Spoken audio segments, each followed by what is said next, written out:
Hello. We are going to read the story, the Russian folktale, Go to the Verge of Destruction and Bring Back Shmat Razum.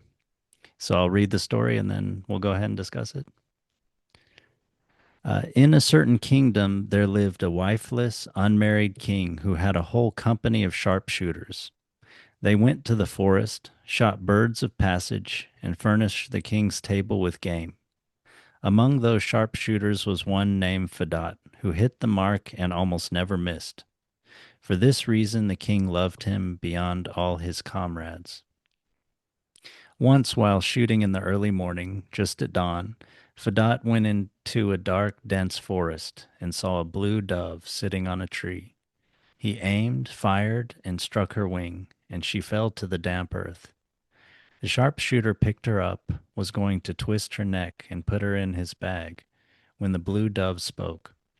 "O brave youth, do not tear off my stormy little head. Do not send me out of the white world. Better take me alive, carry me home, put me on the window, and watch. As soon as sleep comes upon me, strike me that moment with the back of thy right hand, and thou wilt gain great fortune." Fedot marveled. What can it be? What can it mean? Thought he, in seeming a bird, but she speaks with a human voice. Never has such a thing happened to me before. He brought the bird home, placed her on the window, and stood waiting. After a short time, the bird put her head under her wing and fell asleep. The sharpshooter struck her lightly with the back of his right hand. The blue dove fell to the floor and became a soul maiden so beautiful as not to be imagined nor described, but only told about in a tale. Such another beauty could not be found in the whole world. She said to the young man, "The king's sharpshooter, thou hadst known how to get me. Now know how to live with me. Thou wilt be my wedded husband, and I thy God given wife. I am not a blue dove, but a king's daughter." They agreed. Fedot married her, and they lived together. He is happy with his young wife, but does not forget his service. Every morning at dawn he takes his gun, goes out into the forest, and shoots game, which he carries to the king's kitchen. His wife sees that he is wearied from this hunting, and says, "Listen, my dear, I am sorry for thee. Every God-given day thou dost wander through forests and swamps, comest home wet and worn, and profit to us not a whit. What sort of a life is this? But I know something so that thou wilt not be without gain. Get of roubles 200, and we will correct the whole business." Fedot rushed around to his friends, got a rouble from one and two from another, till he had just 200. "Now," said his wife, "buy different kinds of silk for this money." He bought the silk. She took it and said, "Be not troubled. Pray to God and lie down to sleep. The morning is wiser than the evening." He lay down and fell asleep. His wife went out on the porch, opened her magic book, and two unknown youths appeared at once. "What dost thou wish? Command us." "Take this silk, and in one single hour make a place of such wonderful tapestry as has not been seen in the world. Let the whole kingdom be embroidered on it, with towns, villages, rivers, and lakes." They went to work, and not only in an hour, but in 10 minutes they had the tapestry finished, a wonder for all. They gave it to the sharpshooter's wife, and vanished in an instant, just as if they had never been. In the morning she gave the tapestry to her husband. "Here," said she, "take this to the merchant's Rose, sell it, and see that thou ask no price of thy own. Take what they give." Fedot went to the merchant's Rose. A trader saw him, came up, and asked, "Well, my good man, is this article for sale?" "It is." "What's the price?" "Thou art a dealer. Name the price." The merchant thought and thought, but could not fix a price. Now a second, a third, and a fourth came, and no one could set a price on the tapestry. At this time the mayor of the palace was passing by and saw the crowd. Wishing to know what the merchants were talking about, he jumped out of his carriage, came up to them, and said, "Good morning, merchants, dealers, guests from beyond the sea. What is the question?" Here is a piece of tapestry that we cannot value. The mayor looked at the tapestry and marveled himself. Look here, sharpshooter, said he. Tell me in truth and sincerity, where didst thou get such glorious tapestry?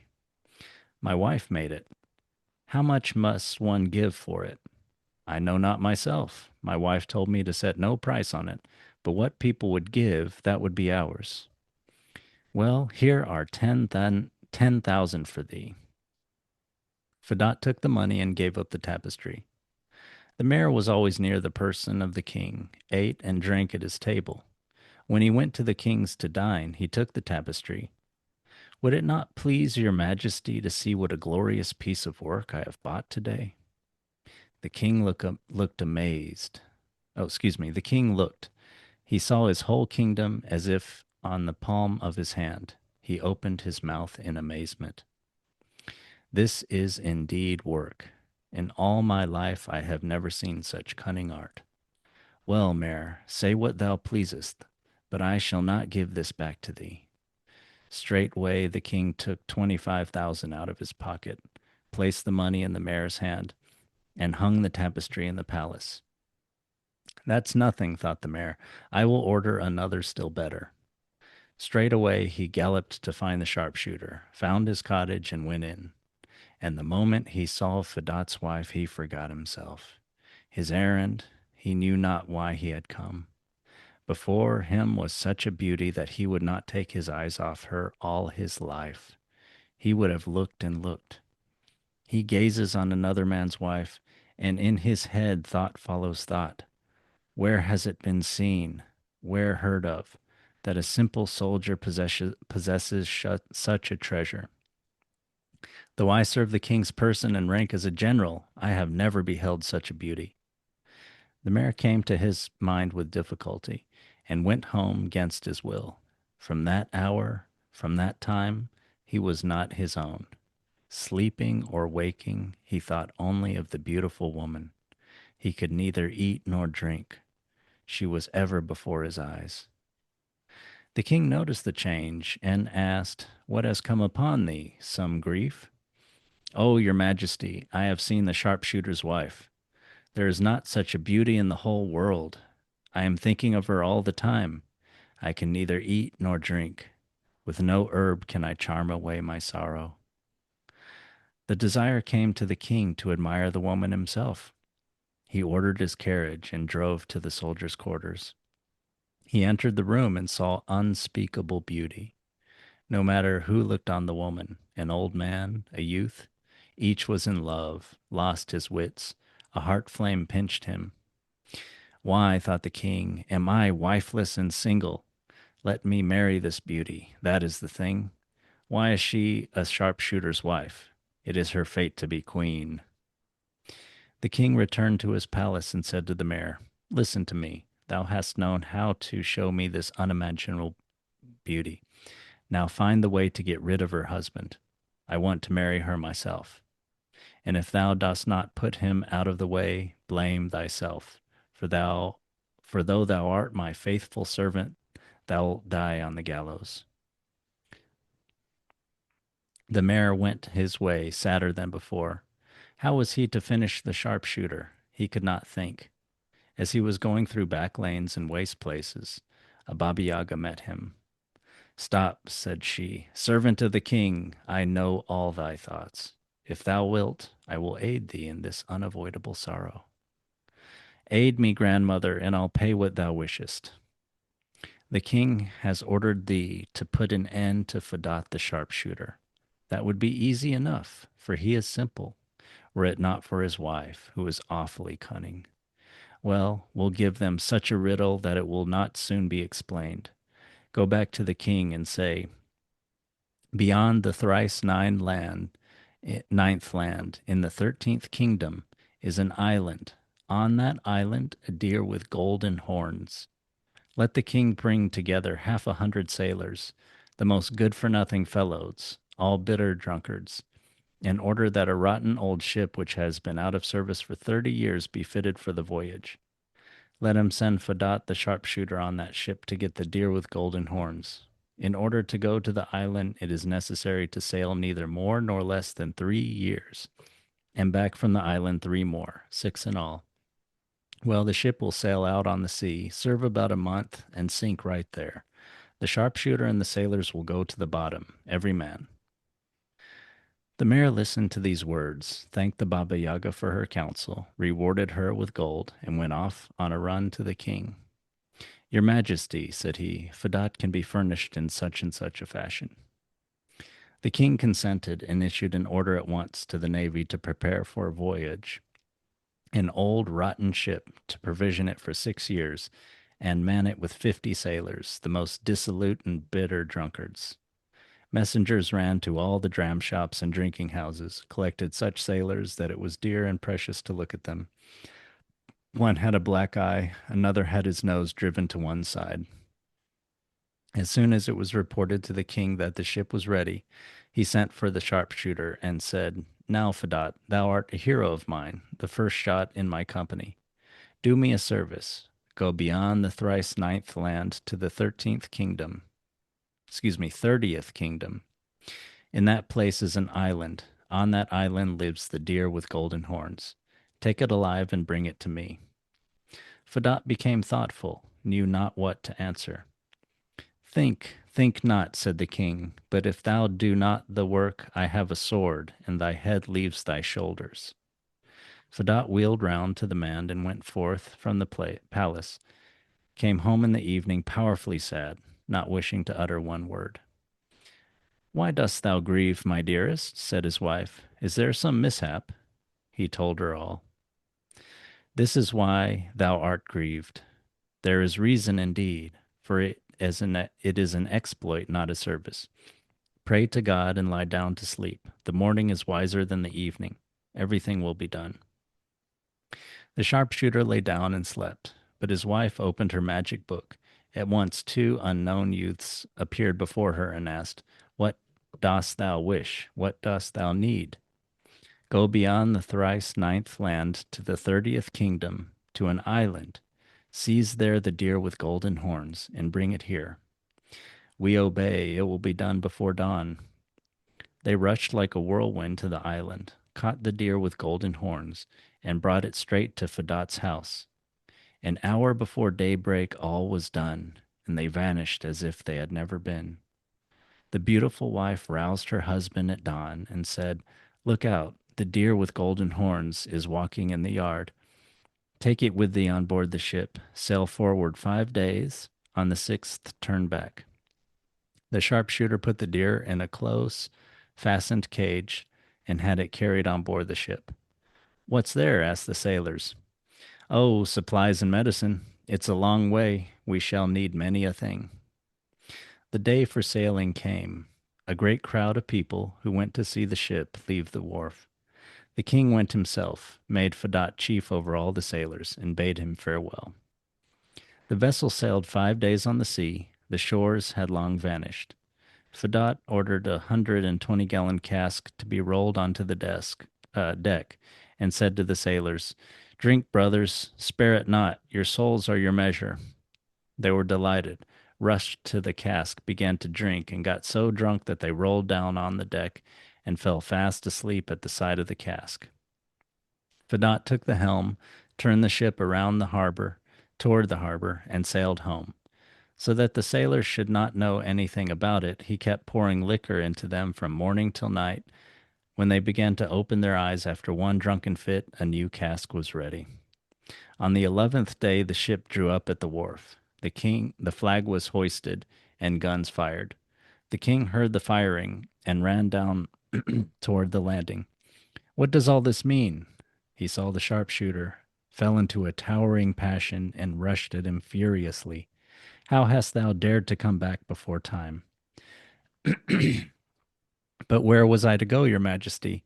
Some fool might have spent 10 years in sailing over the seas and got nothing, but I, instead of spending 6 years, did the work in 10 days. Would you be pleased to look at the golden horned deer? Straightway they brought the deer from the cage from the ship and let out the golden horned deer. The king saw the sharpshooter was right. He could not touch him. He let him go. The sailors had a holiday for 6 years. No one could ask them to work during that time, for the voyage was counted as 6 years, and they had served their time. Next day the king called the mayor into his presence and threatened him. What meanest thou? Art making sport of me? 'Tis clear thy head is not dear to thee. Do what thou pleasest, but find means of putting Fedot to a cruel death. Let me think, your majesty, we may mend matters. The mayor went his way, betook himself to back lanes and waste places, met the Baba Yaga. Stop, servant of the king, I know that thy thoughts. Dost wish I will help thee in trouble? Oh, help me, grandmother. Fedot has brought the deer with golden horns. Oh, I have heard that already. It would be as easy to put Fedot out of the way as to take a pinch of snuff, for he is simple, but his wife is terribly cunning. Well, we'll give them another riddle that they will not solve so quickly. Tell the king to send the sharpshooter to the verge of destruction and bring back Shmat Razum. That's a task he will not accomplish to all eternity. He will either be lost without tidings or come back empty handed. The mayor rewarded the old witch with gold and hurried to the king, who heard him and summoned Fedot. Fedot, said the king, thou art a hero, the best shot I have. Thou hast brought me the deer with golden horns. Now thou must do me another service, and if thou wilt not do it, I have a sword, and thy head leaves thy shoulders. Thou wilt go to the verge of destruction and bring back Shamat Razum. Fedot turned to the left, walked out of the palace, went home, and sad and thoughtful. My dear, asked his wife, why art thou sad? Hath some misfortune happened? Ah, said he, one woe has rolled from my neck and another rolled on. The king sends me to the verge of destruction to bring back Shemut Razum. For thy beauty I bear all this trouble and care. That, said she, is no small task. 9 years to go there, and 9 to come back, 18 in all. Will good come of it? God knows. But pray to the Lord and lie down to sleep. The morning is wiser than the evening. Tomorrow thou'lt know it all. After Fedot had laid down, his wife opened her magic book and asked the two unknown youths if they knew how to go to the verge of destruction and bring back Shamat Razum. They answered, we know not. In the morning she roused her husband and said, go to the king and ask for the road golden treasure. Thou hast 18 years to wander. When thou hast the money, come home for the parting. Fedot got the money from the king and returned to take farewell of his wife. She gave him a towel and a ball, and said, when thou goest out of the town, throw the ball down before thee, and wherever it rolls, do thou follow. Here is a towel of my own work. No matter where thou art, wipe thy face with it after washing. Fedot took farewell of his wife and comrades, bowed down on all 4 sides, and went beyond the barrier. He threw down the ball before him. It rolled, rolled on, and he followed after. About a month had passed when the king summoned the mayor and said, the sharpshooter has gone to wander over the white world for 18 years. It is evident that he will not come back alive. 18 years, as thou knowest, are not 2 weeks. Many a thing may happen on the road. He has much money, and robbers will fall upon him perhaps, strip him, and give him to a savage death. I think we can begin his wife now. Take my carriage, drive to the soldiers' quarters, and bring her to the palace. The mayor drove to Fedot's house, entered, saluted the sharpshooter's wife, and said, hail, witty woman, the king has ordered us to present thee at the palace. She went. The, the king received her with all gladness, led her to a golden chamber, and spoke these words, dost thou wish to be queen? I will take thee in marriage. Where has it ever been seen or heard of, asked she, that a wife was taken from her living husband? Though he is a simple soldier, he is my lawful husband. If thou wilt not yield of thy free will, I will take thee by force. The beautiful woman laughed, struck the floor, became a blue dove, and flew out through the window. Fedot journeyed over many lands and kingdoms, the ball rolling ahead of him all the time. When he came to a river, the ball became a bridge. Whenever he wanted rest, it became a soft couch. Whether whether it is long or short, a story is soon told, but a deed is not soon done.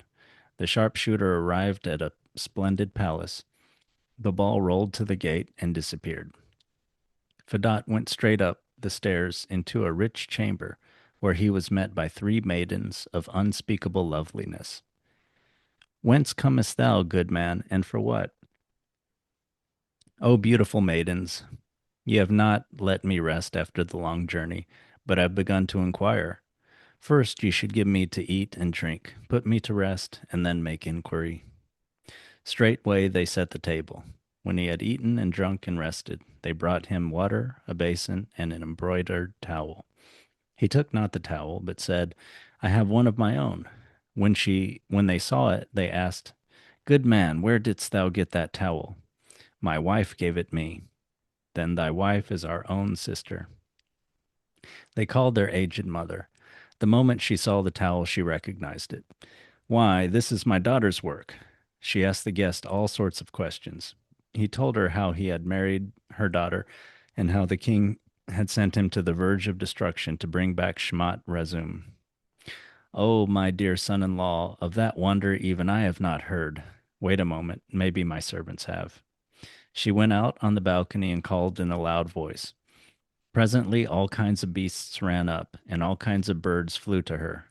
Hail to you, beasts of the wilderness, birds of the air. Ye beasts run through all places, ye birds fly everywhere.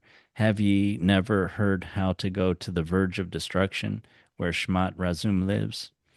All the beasts and birds answered in one voice, No, we have never heard.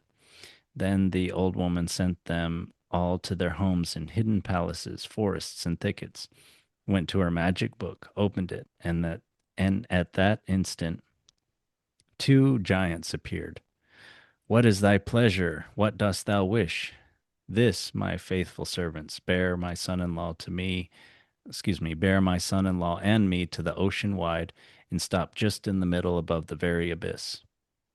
Immediately they seized the sharpshooter and the old woman and bore them on a stormy whirlwind till they stopped just in the middle above the abyss. They stood up themselves like pillars, holding the old woman and the sharpshooter in their arms. The old woman cried out with a loud voice, and all the fishes and living things in the sea swam to her in such multitudes that the blue sea could not be seen for them.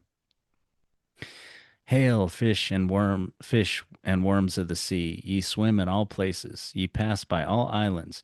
Have ye not heard how to go to the verge of destruction, where lives Shmat Razum? All worms and fishes answered in one voice, No, we've not heard. All at once, an old limping frog, who had been 30 years out of service, pushed her way to the front and said, Quah, quah, I know where to find such a wonder. Well, then, my dear, thou art the person I need, said the old woman. She took the frog and commanded the giants to bear them home. They were at the palace in a flash. The old woman asked the frog how her son was to go. Oh, said the frog, that place is at the rim of the world, far, far away. I would conduct him myself, but I am very old. I can barely move my legs. I couldn't jump there in 50 years. The old woman took a bowl with some fresh milk, put the frog in it, gave the bowl to Fedot, and said, Carry this in thy hand. She will show thee the way. The sharpshooter took farewell of the old woman and her daughters, and went on his journey, the frog showing him the way. Whether it was near or distant, long or short, he came at last to a flaming river, which beyond which was a lofty mountain with a door in the side.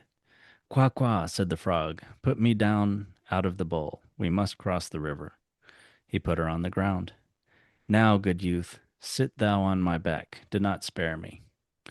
He sat on her back and pressed her to the ground. She began to swell and swelled until she was as big as a stack of hay.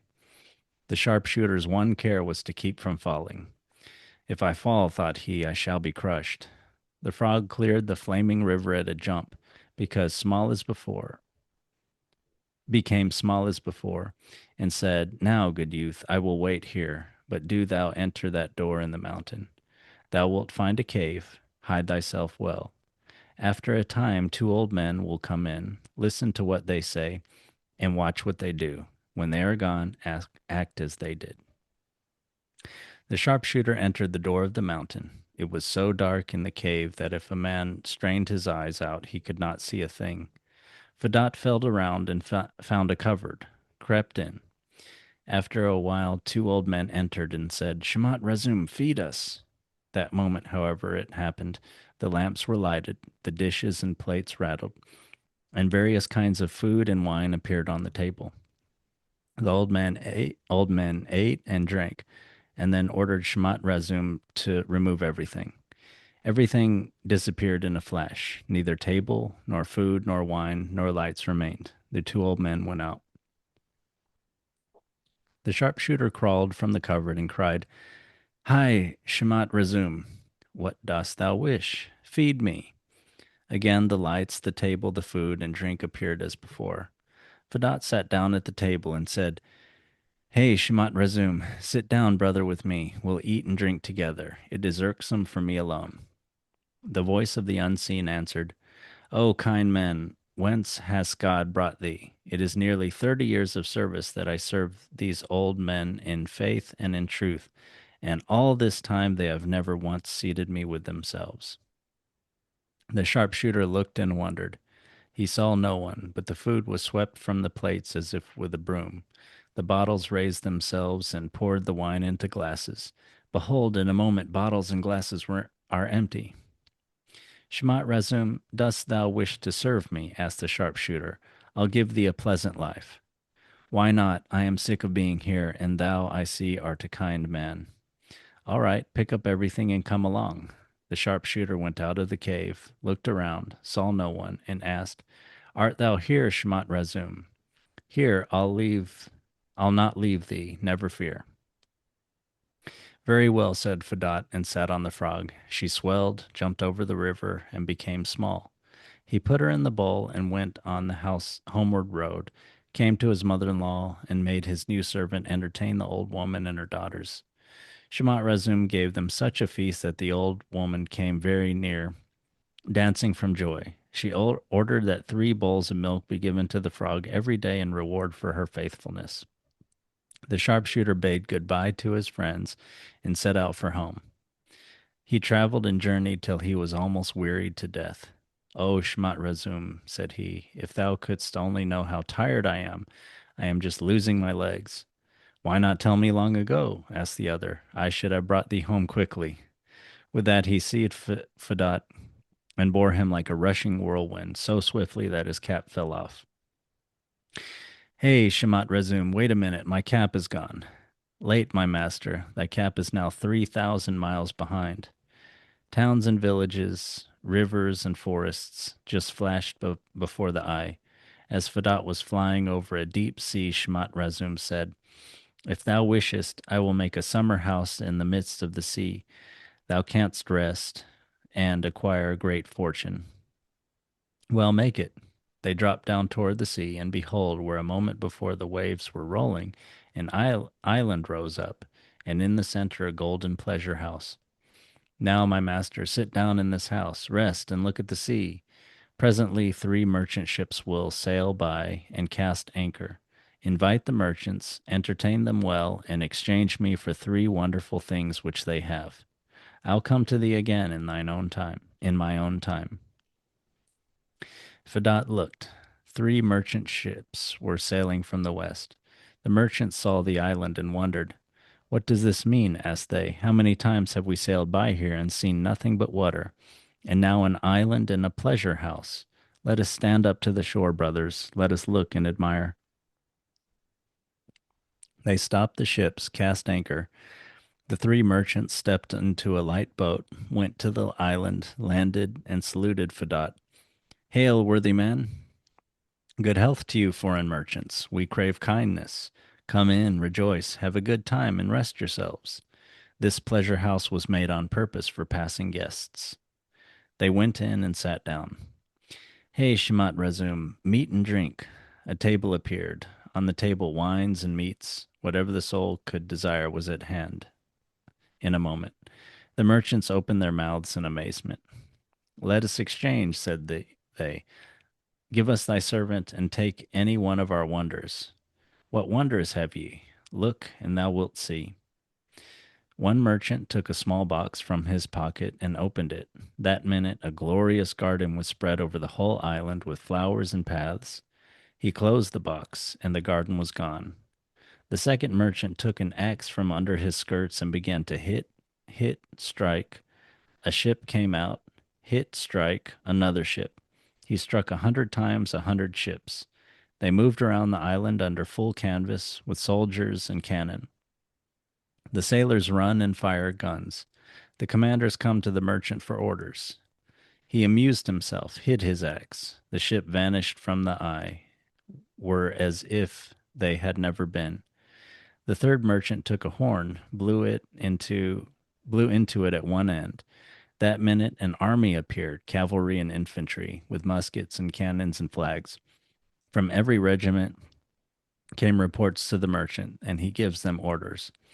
The army marches with music sounding and banners waving. The merchant took his horn, blew in at the other end.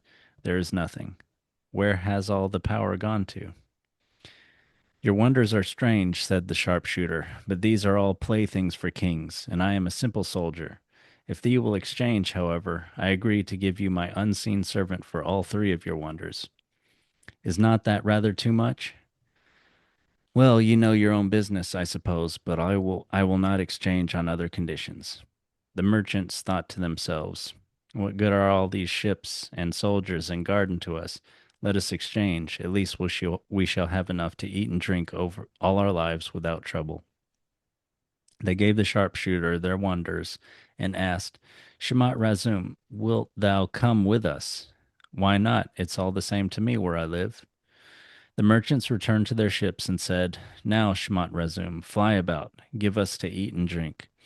They invited all the men and had such a feast that every one got drunk and slept a sound sleep. The sharpshooter was sitting on the golden summer house. He fell to thinking and said, I am sorry. Where art thou now, trusty servant? Here, my master. Fadot rejoiced. Isn't it time for us to go home? The moment he spoke, he was borne through the air as if by a whirlwind. The merchants woke up and, wishing to drink off the effects of their carousal, cried out, Give us to drink, Shamat Razum. No one answered. Nothing was brought. No matter how much they screamed and commanded, no result. Well, gentlemen, this scoundrel has swindled us. Now Satan himself could not find him. The island has vanished. The pleasure house is gone. The merchants grieved and regretted, then hoisted their sails and went to where they had business. The sharpshooter soon arrived at his own kingdom, came down by the seashore. Shemot Razum, canst thou build me a palace here? Why not? It will be ready directly. The palace appeared so splendid that it could not be described, twice as good as the king's. Now the box was opened, and all around the palace was a glorious garden, with rare trees and flowers. The sharpshooter sat by the window admiring the garden, when all at once a blue dove flew in through the open window, struck the floor, and became his young wife. They embraced and kissed each other, then made inquiries and gave answer. Said his wife to Fadot, Since the time thou didst leave me, I have lived a lone dove in the forests and thickets. Next morning the king went out on the balcony and saw by the shore of the blue sea a new palace and a green garden around it. What insolent fellow has built on my land without leave? Couriers hastened, discovered, reported that the palace was built by Fadot, who was living there then, and with him his wife. The king's anger increased. He gave orders to collect troops and go to the seashore, destroy the garden, break the palace into small pieces, and give the sharpshooter and his wife to a cruel death. Fadot saw the strong army approaching. He took his axe quickly and struck. A ship came forth. He struck 100 times. 100 ships were ready. He blew his horn once. Infantry was marching. He blew it a second time. Cavalry was galloping. The commanders rushed to him from the ships, from the army, for orders. He ordered them to give battle. The music sounded at once. The drums rattled. The regiments advanced. The 100 ships opened a cannonade on the king's capital. The army moves on at the sound of music and beat of drums. The infantry rout the king's soldiers, the cavalry take them prisoners. The king sees that his army is fleeing, hurries forward himself to stop it. But what could he do? Half an hour had not passed before he was killed. When the battle was over, the people came together and begged the sharpshooter to take the government of the kingdom into his hands. He agreed, became king and his wife queen.